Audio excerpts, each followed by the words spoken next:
What's up guys, this is Kittens and you're watching No Jumper. I am from Los Angeles, California.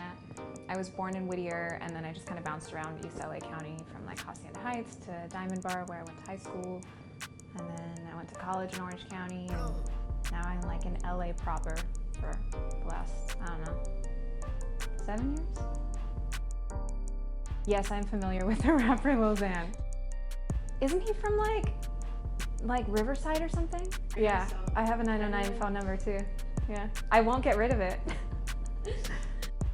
I was weird. When I was really young, I was weird. I didn't have many friends. I got bullied a lot. I just like never fit in. And I really wanted to, obviously, because like who doesn't? But I got bullied a lot, so that wasn't cool, but like, fuck all those bitches now. But outside of school, I was really active and just like trying to find my thing. I danced for like 15 years, like ballet, jazz, hip hop. I competed, did all the like ballerina on point. I did karate. I got my black belt when I was 13. I don't know how much that really counts when you learn it in the suburbs, but you know, I guess I could kill somebody if I wanted to. Maybe. Lethal. I have lethal hands. Yeah, broken boards. I would spar with boys. Actually, I have a really good picture that I have like made a meme myself, but it's me with my sensei and I'm just like, I'm wearing these karate pants that have a cobra patch on them, and so I just always joke with some of my friends saying, call me the Cobra. Cobra's my alias now. I'm starting a side project on Cobra. Are you really? No. I should though. Maybe I will. That's my rap name. My only, like, I was a good kid. I didn't do any drugs. I didn't like get into serious trouble. The only thing that was, I guess, bad for my parents was that I would lie and sneak out just to go to shows, like go see bands and stuff play when I was really young. I was really into the hardcore scene when I was like 13, 14.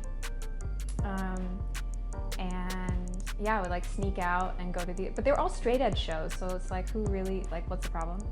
But everyone was moshing and it was just a ton of boys, so I guess that's scary. But I did that, and then that's kind of it. Well, after I had my whole like club experience as a kid, when I was like, I don't know, I think I was like 16, I kind of went through like every music phase somebody could ever go through. I went from like ska and like stuff like that to like metal and hardcore and screamo, and then into like electronic stuff and blog house and all that kind of club music, and then like super into like backpack hip hop type shit. From there, I went to like Low End Theory, which was a huge part of like me kind of finding myself musically. I started going to that club, Low End Theory, which RIP, I think this was the last year. It was going on for 12 years or something. But I started going when I was 17 or 18. And it was really small, and that's where like Flying Lotus, Shlomo, Gaslamp Killer, God, who else? Everyone from like all the Odd Future Boys to Tom York from Radiohead, Erykah Badu, Thundercat, like every DJ you can imagine, all kind of either went there or started there, and it was this like weekly church type thing, and it was all people who kind of were really into like Jay Dilla type production, but had really eclectic music taste, and they would, I don't know, it was like post Jay Dilla, post Madlib, hip hop rooted beat production that was showcased in a way that like I don't think music had ever really been showcased before in a cultural way. So I'll go there and people were just playing their beats and like DJing music that I had never heard before. It wasn't about playing stuff that people wanted to dance to and like turn up to. It was just very artistic and so interesting, and you could hear like Afrobeat mixed with crazy bass music, mixed with like Dilla, mixed with Tyler the Creator before like he was a thing, and you just kind of hear it all together. For sure Coachella. It wasn't my like favorite DJ set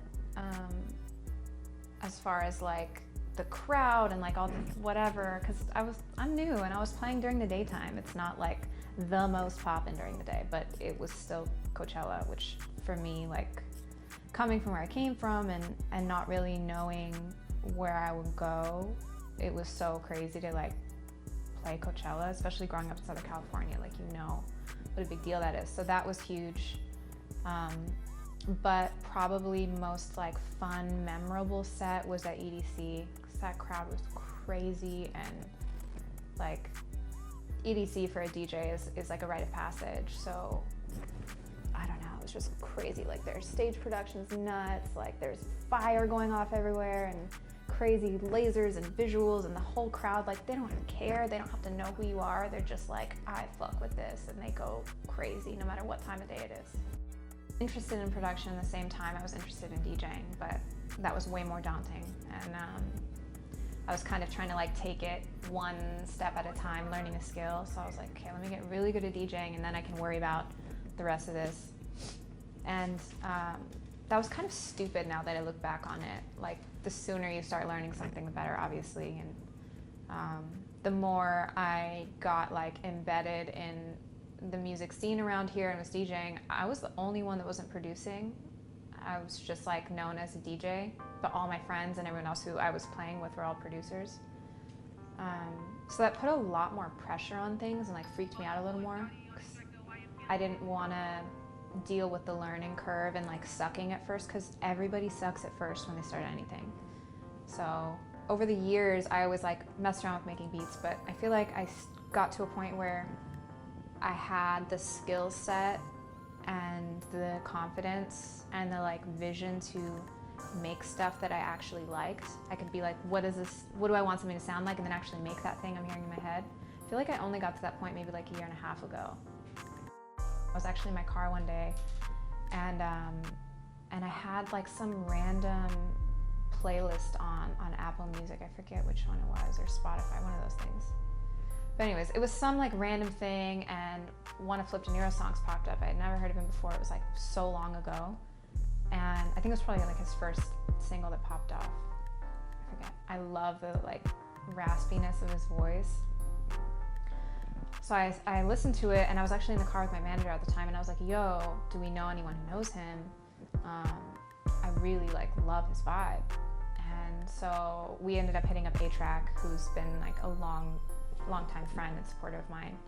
And of course he happened to know him. He's from New York, and within like 2 days after that, he sent over everything just like good to go, which normally like working with other people and rappers, sometimes it takes a while to get a cut of what you need. So yeah, I just sent it over, and I was like, this is perfect. It's got the right energy. And then we got Collision from Quality Control, which he's such a good songwriter. Like he's really, really impressive, and I love his voice. So Collision recorded the hook for it, and yeah, I was like, tight, good to go. I was 15, she was 18. I didn't know I was gay before that. I had no idea. But I met her through my best friend at the time, and my best friend's boyfriend cheated on her. And she was like, I hate boys, I'm gonna date girls now. Which, like, how many times have people heard that? And I was like, okay girl, like go ahead, do your thing. And she had a gay guy best friend who was like, I got a girl for you, you should meet this person. They talked for 5 seconds, but alas, my friend's actually straight, and no, you can't just date a girl for fun because a guy cheats on you. It doesn't work that way. Or people do it, but it sucks. Don't do that. But anyway, so she was all upset still about her boyfriend who cheated on her, and she has this big going away dinner at Olive Garden. So romantic. And so I go to this going away dinner for her, and the lesbian girl that I had heard so much about is there. And I had never met a lesbian before, and I had no idea all these things about myself, but I was just like obsessed with her in a weird way. I just kept like trying to be near her and like following her to the bathroom like a fucking creep. And then I lurked her on MySpace after, and I saw one of the bands she listed that she liked. She'd spelled their name wrong. So apparently my version of flirting is making people feel dumb. So I was like, hey, you spelled Susie and the Banshees wrong. And she was like, oh. And then after that, we ended up going to a bunch of like local shows together. And then I remember our first kiss, I was watching Zoolander with her, and I was like, oh, everything makes sense now. Like, I had had like 1 or 2 not serious boyfriends for like 5 seconds my freshman year of high school, and I like never wanted to make out with them.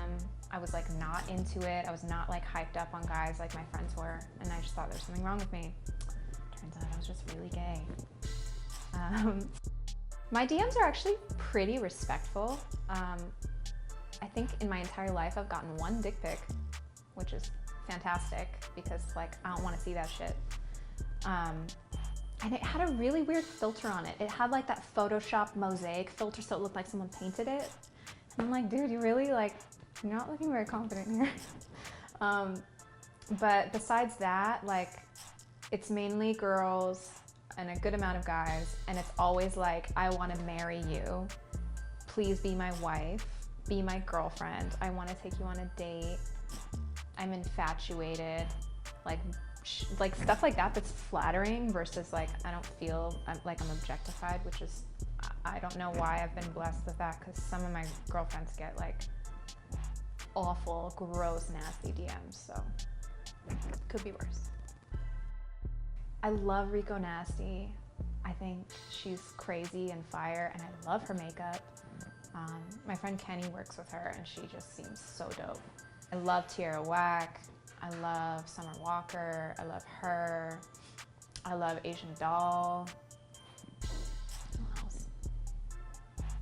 Those are my top faves right now. Oh, I love Rosalia from Spain. She's crazy.